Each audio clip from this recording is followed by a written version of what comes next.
नागपुर के रूबरू human library में मेरी कहानी मेरी जुबानी कार्यक्रम के तहत डॉक्टर संजय देशपांडे का व्याख्यान हुआ। पिछले कई वर्षों का व्यापक अनुभव रखने वाले डॉक्टर संजय देशपांडे के व्याख्यान को सुनने के लिए कई लोग उपस्थित थे। इस कार्यक्रम के मुख्य अतिथि के रूप में डॉक्टर संजय देशपांडे का होना अनेक लोगों के लिए एक वरदान जैसा रहा।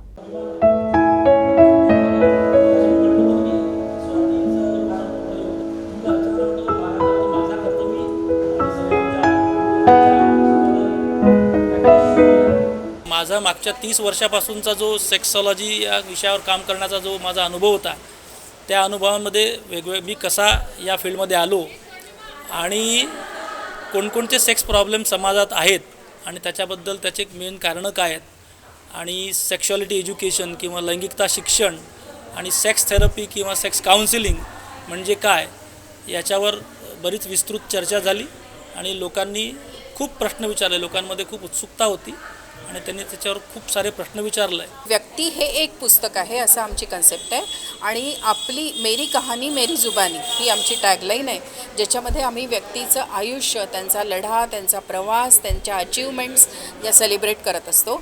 या अंतर्गत आज डॉक्टर देशपांडे यांचं आपण इथे पुष्प त्यांनी इथे गुंफलं, ज्याच्यामध्ये त्यांनी त्यांच्या प्रोफेशनल लाईफचं प्रवास कसा होता, एक वेगळा विषय घेऊन आपलं आयुष्य त्याच्यासाठी जेव्हा ते देतात, मला असं वाटतं अतिशय क्रेडिटेबल आहे आणि हा विषय लोकांपर्यंत पोहोचावा ही कळकळ आमची असते।